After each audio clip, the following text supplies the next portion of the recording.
Southside. Yeah. HoneyKomb Brazy made a post today and captioned it, and I'm going to read the caption before I show you what he posted. So he said, "This what going on in Alabama right now. I've been trying to tell these dudes, don't F with the big rat. Now look at them. This is sad. Everybody telling low. They got them boys on here who used to be coming to Atlanta all the time with Rilo. I'm just putting this out for these dudes who probably dealt with them. It's a real Fed sweep going on." And this is what he posted, a picture in an office somewhere on a detective wall, and there is like one person at the top connected to so much people, and he's trying to make other gang members aware of what's going on in Alabama specifically, and some sort of sweep is going on the streets. They're taking off many people from the streets.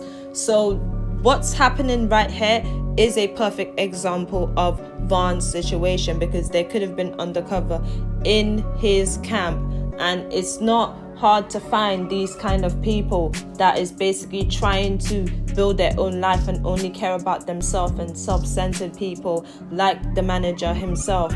So it makes sense, and I'm actually happy he posted this, because that's showing you, look, this is real. This is not something that people are just saying that happened. This stuff actually happens, and right now it's going on in Alabama, and there is someone who is snitching in someone's camp, and someone's gonna see this and be scared, because they're gonna be like, well, this guy knows what I've done, he probably ratted on me. What HoneyKomb Brazy actually posted is proof that this stuff actually goes on, and it's going on every single day, because these are people's jobs. And not only that, but all those people right there, it's too late now, because with that post there's nothing you can really do. Some of these gang members end up in the industry, and I find it so weird that, you know, this manager is saying specifically that he only signed people like shooters and stuff, because I feel like that's a way for them to get connected to that person that would connect them to the gang, and then they can start trading information that would have them give them safety, protect themselves, like, you know, the undercovers being there that night, then all of a sudden the manager is missing and everything, and he went to a different hospital. Safety, security, protection, and they trade information for these gangs. And HoneyKomb Brazy posting this, it actually shows you that that stuff actually happens, and people work every single day of their lives trying to take down gangs.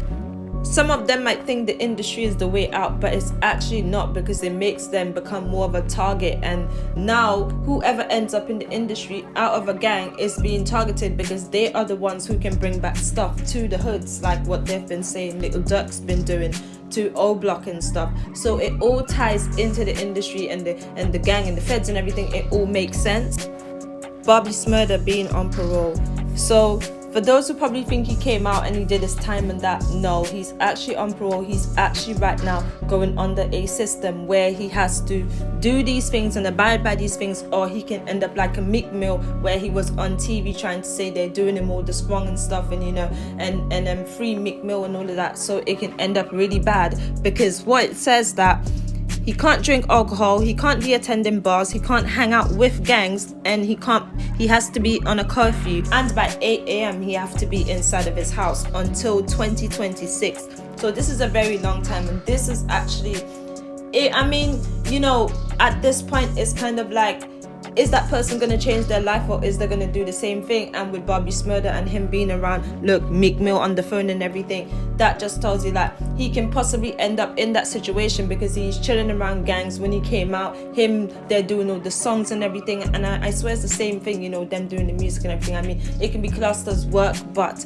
I truly feel like they might end up getting Bobby Smurder again. Like, they can get him anytime they want now, like they did to Meek Mill, and he had to fight and go on television and do all this stuff, and have Jay-Z help him and everything to get out of the situation that he was in, or else he would have never, Meek Mill could have never done it without the public. And what they did to him was wrong. He was doing a willy and stuff, and that should have been like, how is that violating his parole? So that right here to tell you guys that they have Bobby Smurder and probably Rowdy Rebel as well, where they want them. They are on parole and they can't do much even though they are out, so all they've got to do now is lay low. But with the people that they're around can also mess them up as well. They can put them in situations to where they are violating those terms that they've been given.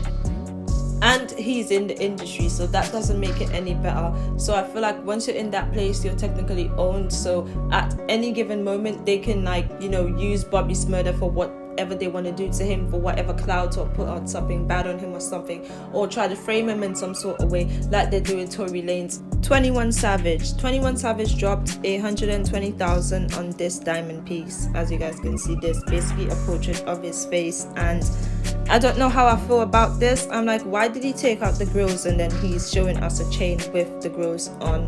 I don't know. Yeah, I mean, at this point, I feel like the jewelry is like some sort of ritual or something, and it kind of looks scary as well. And even in the robot, guys, like the robot, when you look at it, it kind of has the same symbol as Kodak Black on the forehead. So I feel like that all ties together as well. Most of them, they all have some sort of symbol on their forehead, somewhere on their face, like that represents something. And I think that's something that they have to have as well. Like even the tattoo process that I showed you guys in one of my videos, this is like, I feel like that's something that they do as well. Like most of the rappers don't have as much tattoos as we see them with, like when we see them. I feel like they all get that before they actually like do their first song or their first promotion, or however it works. But I feel like that's a system as well. You have to get the tattoos, and then yeah, like it all like has to match other people's, and you have like the same similar symbols and everything.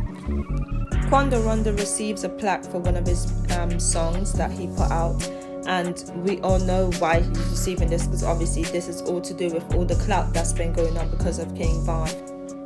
He dropped this song yesterday, and it's funny because the opening line, he was talking about people switching up, people changing, people you can't trust and stuff. And I think he was talking about the situation and King Von and everything, and mainly Little Durk, because I feel like he's trying to air out Little Durk as well and trying to say, look, he did that to King Von. So I feel like some of the music that Quando Rondo is going to be dropping out of the album is mainly going to be up-to-date stuff, and he's going to kind of go back on the situation, and he might say a few problematic things that Little Durk might have to address.